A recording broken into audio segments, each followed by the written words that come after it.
বিসমিল্লাহির রহমানির রহিম।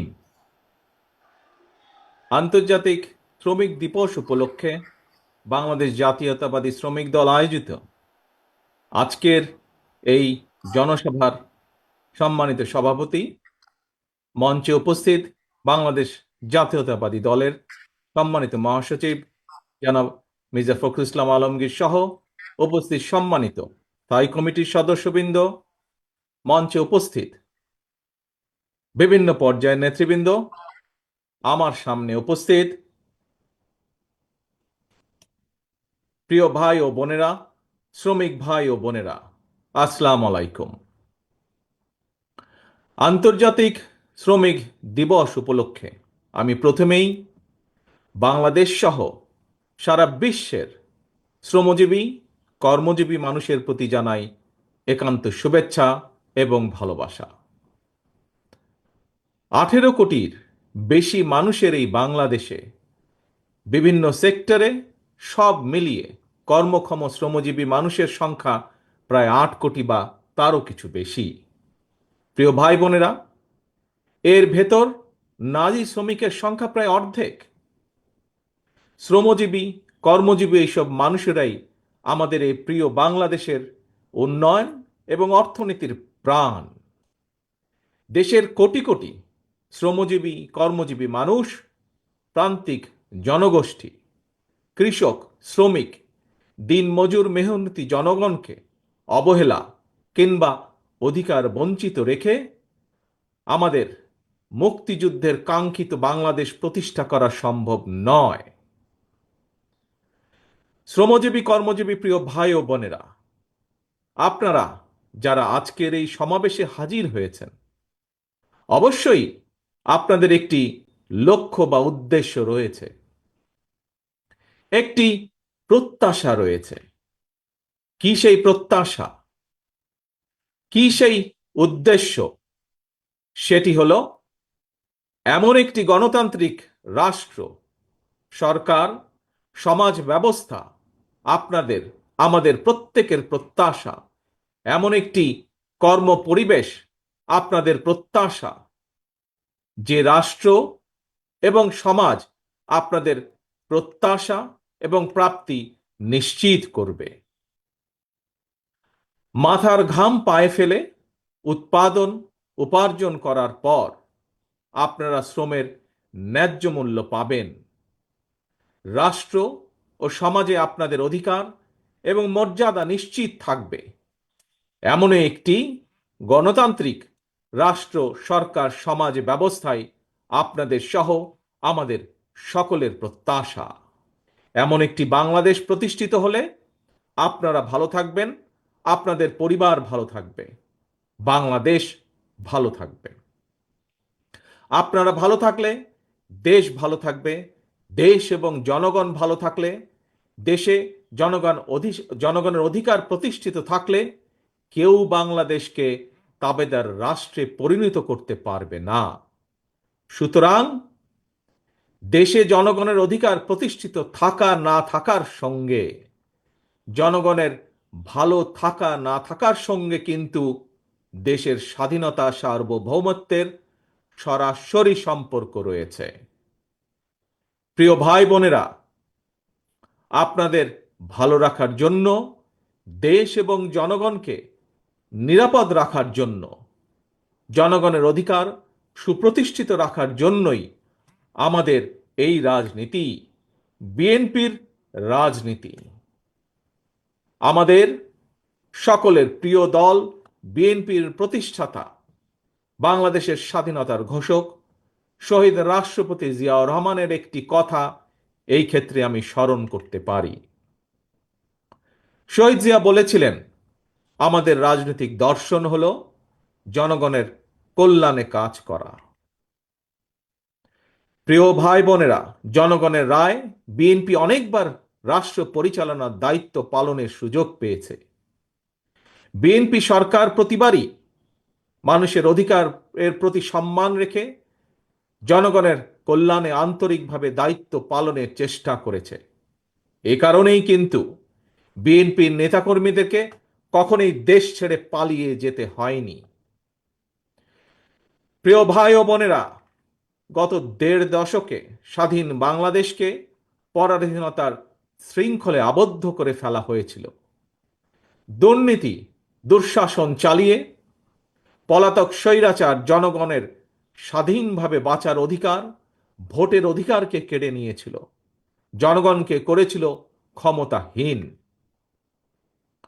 হাজারো শহীদের রক্তের বিনিময়, বীর জনতার গণ অভ্যুত্থানে ৫ই আগস্ট ফ্যাসিবাদের পতন ঘটেছে। কিন্তু ফ্যাসিবাদের পতন হলেও আজও জনগণের গণতান্ত্রিক রাজনৈতিক অধিকার এখনো সম্পূর্ণভাবে প্রতিষ্ঠিত হয়নি, এবং এ কারণেই শ্রমজীবী কর্মজীবী মানুষ এখনো তাদের নির্বাচিত প্রতিনিধিদের মাধ্যমে নিজেদের দুঃখ দুর্দশার কথাগুলো সরকারের কানে পৌঁছে দেওয়ার সুযোগ পাচ্ছে না। প্রিয় ভাই বোনেরা, এক্ষেত্রে আমি আপনাদের সামনে একটি উদাহরণ তুলে ধরতে চাই। আপনাদের নিশ্চয়ই সকলের কম বেশি জানা আছে, এবছর আলু চাষের সঙ্গে যারা জড়িত ছিলেন আপনারা সকলেই কম বেশি জানেন, দেশে কিন্তু এবছর বার্ষিক চাহিদার চেয়েও বেশি আলু উৎপাদিত হয়েছে। আলুর বাম্পার ফলনের কারণে কৃষকের মুখে কিন্তু হাসি ফোটার কথা ছিল, অথচ আলু উৎপাদন করে কৃষক ভাইরা এখন বিপাকে পড়েছে। একদিকে আলু উৎপাদনের খরচ ছিল দ্বিগুণ, অপরদিকে উৎপাদিত আলু সংরক্ষণ করতে গিয়েও কৃষক ভাইদেরকে দ্বিগুণ খরচ গুনতে হয়েছে। শিল্প কারখানা, গার্মেন্ট সহ প্রতিটি সেক্টরেই শ্রমজীবী কর্মজীবী মানুষদেরকে এই ধরনের বহুবিধ সমস্যা মোকাবেলা করতে হচ্ছে।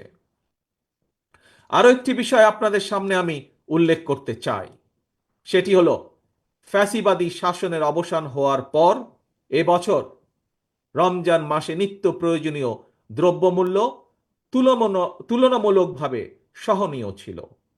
এজন্য আমরা আমাদের দল এবং জনগণের পক্ষ থেকে অন্তর্বর্তীকালীন সরকারকে ধন্যবাদ জানাই। কিন্তু প্রিয় ভাই বোনেরা, রমজান শেষ হওয়ার সাথে সাথেই পুনরায় চাল তেলের দাম বাড়িয়ে দেওয়া হয়েছে। চাল তেলের দাম বেড়েছে, কিন্তু মানুষের আয় রোজগার কিন্তু বাড়েনি। তাহলে জনগণ এখন তাদের এমন ভোগান্তির কথা কার কাছে, কোথায়, কিভাবে বলবে? প্রিয় কৃষক শ্রমিক ভাই ও বোনেরা, দেশে এখন প্রতিনিয়ত সংস্কার নিয়ে শোরগোল চলছে। গণমাধ্যমের খবর কিংবা টিভির টকশো সবখানেই সংস্কার নিয়ে আলোচনা। কিন্তু সংস্কারের যে এই এত কর্মযজ্ঞ চলছে, এই কর্মযজ্ঞে দেশের শ্রমজীবী মানুষের কণ্ঠস্বর কোথায়? কৃষক শ্রমিকরা তো গ্রামীণ অর্থনীতির মূল চালিকা শক্তি। তাহলে তারা কোথায়, কার কাছে, কিভাবে তাদের সমস্যা সম্ভাবনার চিত্র তুলে ধরবে? কে তাদের প্রতিনিধি? রাজনৈতিক দলের প্রতিনিধি হিসাবে আমরা মনে করি প্রান্তিক জনগোষ্ঠীর দুঃখ দুর্দশার সমস্যা সম্ভাবনার কথাগুলো যাতে রাষ্ট্র এবং সরকারের কানে পৌঁছে, এই জন্যই জনগণের প্রত্যক্ষ ভোটে নির্বাচিত জনপ্রতিনিধি, নির্বাচিত জাতীয় সংসদ এবং নির্বাচিত সরকার প্রয়োজন। কারণ জনগণের প্রত্যক্ষ ভোটে নির্বাচিত প্রতিনিধি, নির্বাচিত সরকার অবশ্যই জনগণের কথা শুনতে বাধ্য। প্রিয় ভাই ও বোনেরা, জনগণের কাছে জবাবদিহিমূলক সরকার প্রতিষ্ঠার জন্য রাষ্ট্র, রাজনীতি এবং সরকারের সংস্কারের জন্য বাংলাদেশের পক্ষের রাজনৈতিক দলগুলোর সঙ্গে আলোচনা করে 2023 সালে বিএনপি 31 দফা সংস্কার কর্মসূচি ঘোষণা করেছিল। সংস্কার কর্মসূচি নিয়ে বর্তমানে বিএনপি সারা দেশে জনগণের বিভিন্ন শ্রেণী পেশা জনগণের সঙ্গে সংলাপ করে চলছে। পাশাপাশি সংস্কার কর্মসূচি বাস্তবায়নে বিএনপি অন্তর্বর্তীকালীন সরকারের সাথেও আলোচনা করছে। কারণ রাষ্ট্র রাজনীতির গুণগত পরিবর্তনের জন্য যেমন সংস্কার প্রয়োজন, একইভাবে জনগণের রাজনৈতিক ক্ষমতা নিশ্চিত করার জন্য, জনগণের ভোটের অধিকার প্রতিষ্ঠার জন্য প্রয়োজন নির্বাচন। বিএনপি মনে করে সরকার এবং নির্বাচন উভয়টি প্রয়োজন। অন্তর্বর্তীকালীন সরকারের প্রতি আহ্বান, আপনারা একটু সতর্ক থাকবেন। অন্তর্বর্তীকালীন সরকারের একটি অংশ সংস্কার এবং নির্বাচনকে মুখোমুখি দাঁড় করিয়ে ফ্যাসিবাদ বিরোধী রাজনৈতিক দলগুলোর মধ্যে সুপরিকল্পিতভাবে বিরোধ উস্কে দিতে চায়।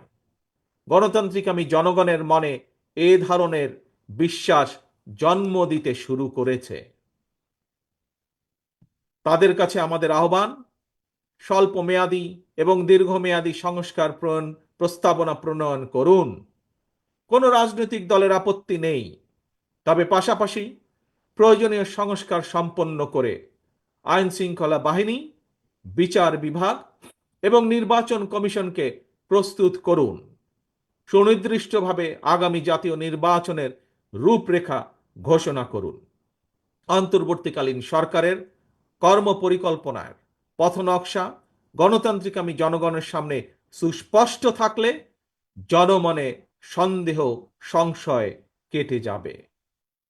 প্রিয় দেশবাসী, ফ্যাসিবাদ মুক্ত বাংলাদেশে জনগণের ভোটে জনগণের কাছে জবাবদিহিমূলক সরকার প্রতিষ্ঠার জন্যই বিএনপি সহ বাংলাদেশের গণতান্ত্রিক রাজনৈতিক দলগুলো অন্তর্বর্তীকালীন সরকারকে নিঃশর্ত সমর্থন দেওয়া অব্যাহত রেখেছে। তবে গণতান্ত্রিক আমি জনগণ মনে করে অন্তর্বর্তীকালীন সরকারের প্রতি অনির্দিষ্টকালের জন্য সমর্থন অব্যাহত রাখা যৌক্তিক নয়। পলাতক স্বৈরাচার দেশে আর যেন মাথাচাড়া দিয়ে ওঠার সুযোগ না পায়, এজন্যই জনগণের কাছে জবাবদিহিমূলক সরকার প্রতিষ্ঠা অত্যন্ত জরুরি। ফ্যাসিস্ট কিংবা স্বৈরাচার হওয়ার মন্ত্র দেশের সংবিধান কিংবা দেশের আইনে লেখা থাকে না, বরং সংবিধান বা আইন না মানার কারণেই ফ্যাসিবাদের জন্ম হয়। একজন ব্যক্তি বা গোষ্ঠী যখন থেকে নিজেকে কিংবা নিজেদেরকে একমাত্র অনিবার্য অপরিহার্য মনে করে জনগণের উপর একক সিদ্ধান্ত চাপিয়ে দিতে শুরু করে, তখন থেকেই ফ্যাসিবাদের যাত্রা শুরু হয়। এবং এ কারণেই বলতে চাই, কোনো ব্যক্তি অথবা গোষ্ঠীর মনে বিনা ভোটে ক্ষমতা দীর্ঘায়িত করার সুপ্ত বাসনা, পুনের আকাঙ্ক্ষা যেন রাষ্ট্র সরকারকে ফ্যাসিবাদে প্রতি প্রলুব্ধ করতে না পারে, সেজন্যই জনগণের প্রত্যক্ষ ভোটে নির্বাচিত জনপ্রতিনিধি, নির্বাচিত জাতীয় সংসদ এবং জবাবদিহিমূলক সরকার প্রতিষ্ঠা করা দরকার। নিয়মিত গণতান্ত্রিক চর্চার মধ্যে দিয়ে দেশে মানুষের অধিকার সুরক্ষিত হয়ে উঠে, রাষ্ট্র রাজনীতিতে গণতন্ত্র প্রাতিষ্ঠানিক ভিত্তি পায়। প্রিয় ভাই বোনেরা, জনগণের সরাসরি ভোটের মাধ্যমেই দেশের সরকার গঠিত হয়, সরকারের পরিবর্তন ঘটে, এটি বিশ্বের গণতান্ত্রিক রীতি। তবে রাষ্ট্র স্বৈরাচার কিংবা ফ্যাসিবাদের কবলে পতিত হলে গণবিপ্লব কিংবা গণ অভ্যুত্থানের মাধ্যমেও ফ্যাসিবাদী সরকারের পরিবর্তন হয়। তত্ত্বাবধায়ক কিংবা অন্তর্বর্তীকালীন সরকার গঠিত হয়। এ ধরনের বিশেষ পরিস্থিতির সরকার অবৈধ নয়, তবে এ ধরনের বিশেষ পরিস্থিতির সরকার কখনোই জনগণের সরাসরি ভোটে নির্বাচিত সরকারের বিকল্প নয় এবং বিকল্প হতে পারে না। প্রিয় দেশবাসী, এবার আরো একটি গুরুত্বপূর্ণ বিষয়ের দিকে আপনাদের দৃষ্টি আকর্ষণ করতে চাই। আভ্যন্তরীণ যুদ্ধে লিপ্ত মিয়ানমারের রাখাইনে মানবিক সাহায্য পৌঁছানোর জন্য বাংলাদেশকে করিডোর হিসাবে ব্যবহারের অনুমতি দেওয়ার ব্যাপারে অন্তর্বর্তীকালীন সরকার নাকি নীতিগতভাবে সিদ্ধান্ত নিয়েছে। দেশের স্বাধীনতা সার্বভৌমত্বের সঙ্গে জড়িত এমন একটি স্পর্শকাতর বিষয় সিদ্ধান্ত নেওয়ার ক্ষেত্রে অন্তর্বর্তীকালীন সরকার কিন্তু জনগণকে জানায়নি। এমনকি জনগণের প্রতিনিধিত্বকারী রাজনৈতিক দলগুলোর সঙ্গেও কোনোই আলোচনা করার প্রয়োজন বোধ করেনি। দেশের জনগণকে না জানিয়ে অন্তর্বর্তীকালীন সরকার এ ধরনের সিদ্ধান্ত নিতে পারে কিনা কিংবা নেওয়া উচিত কিনা এই মুহূর্তে সেই বিতর্ক আমি তুলতে চাই না। তবে দেশের স্বাধীনতাপ্রিয় জনগণের কে মনে করে করিডোর স্বাধীনতাপ্রিয় জনগণ মনে করে করিডোর দেওয়া না দেওয়ার বিষয় সিদ্ধান্ত আসতে হবে জনগণের কাছ থেকে। সিদ্ধান্ত আসতে হবে জনগণের প্রত্যক্ষ ভোটে নির্বাচিত জাতীয় সংসদের মাধ্যমে। এ ধরনের পরিস্থিতিতে গণতান্ত্রিক বিশ্বের দেশে দেশে এটাই নিয়ম, এটাই রীতি। আমাদের বক্তব্য স্পষ্ট, বিদেশিদের স্বার্থ রক্ষার স্বার্থে নয়, অন্তর্বর্তীকালীন সরকারকে সবার আগে দেশের জনগণের স্বার্থ নিশ্চিত করতে হবে। কারণ মিয়ানমার, ভারত, পাকিস্তান কিংবা অন্য কোনো দেশ নয়, সবার আগে বাংলাদেশ। এটিই হতে হবে আমাদের, এটিই হতে হবে আমাদের একমাত্র লক্ষ্য। সারা দেশের শ্রমজীবী কর্মজীবী ভাই ও বোনেরা, আমি বিশ্বাস করি, বিএনপি বিশ্বাস করে, তৃণমূলের জনগণের রাজনৈতিক এবং অর্থনৈতিক ক্ষমতায়ন ছাড়া শ্রমজীবী কর্মজীবী মানুষের ভাগ্যের পরিবর্তন সম্ভব নয়। শ্রমজীবী কর্মজীবী মানুষের অধিকার উপেক্ষা করে কোনো রাষ্ট্র এগিয়ে যেতে পারে না। শ্রমজীবী কর্মজীবী মানুষের শ্রম, ঘাম, মেধার উপর নির্ভর করে একটি দেশের উন্নয়ন এবং অর্থনীতির শক্তিশালী ভিত্তি রচিত হয়। প্রিয় দেশবাসী, 1971 সালের অর্জিত মুক্তিযুদ্ধের বাংলাদেশ, 75 সালের 7ই নভেম্বরের আধিপত্যবাদ এবং তাবেদার মুক্ত বাংলাদেশ, 90-এর স্বৈরাচার মুক্ত বাংলাদেশ, 2024-এর 5ই আগস্টের ফ্যাসিবাদ মুক্ত বাংলাদেশ। দেশের ইতিহাসের প্রতিটি বাঁকে জনগণের একটি সুমহান আকাঙ্ক্ষা। কি সেটি? সেটি হচ্ছে একটি বৈষম্যহীন, নিরাপদ, মানবিক, গণতান্ত্রিক বাংলাদেশ বিনির্মাণ। আজকের এই বিশেষ দিনে দেশের কৃষক, শ্রমিক, মেহনতি মানুষ দল, মত, ধর্ম, বর্ণ নির্বিশেষে দেশের গণতন্ত্র প্রিয় জনগণের প্রতি আহ্বান, কোনো উস্কানি কিংবা অপপ্রচারে বিভ্রান্ত হবেন না। 71-এর মুক্তিযুদ্ধ থেকে আজ পর্যন্ত সকল শহীদদের কাঙ্ক্ষিত বাংলাদেশ প্রতিষ্ঠার জন্য আসুন আমরা ঐক্যবদ্ধ হই, ঐক্যবদ্ধ থাকি। কারণ অনৈক্য সুযোগ নিয়ে পরাজিত পলাতক অপশক্তি যাতে আর পুনর্বাসিত হবার সুযোগ না পায়, এই ব্যাপারে সতর্ক এবং সজাগ থাকার আহ্বান জানিয়ে কৃষক, শ্রমিক, মেহনতি মানুষ, গণতান্ত্রিক কামী জনগণের সাফল্য কামনা করে আমার বক্তব্য শেষ করছি। আল্লাহ হাফেজ। বাংলাদেশ জিন্দাবাদ। বাংলাদেশ জাতীয়তাবাদী দল জিন্দাবাদ।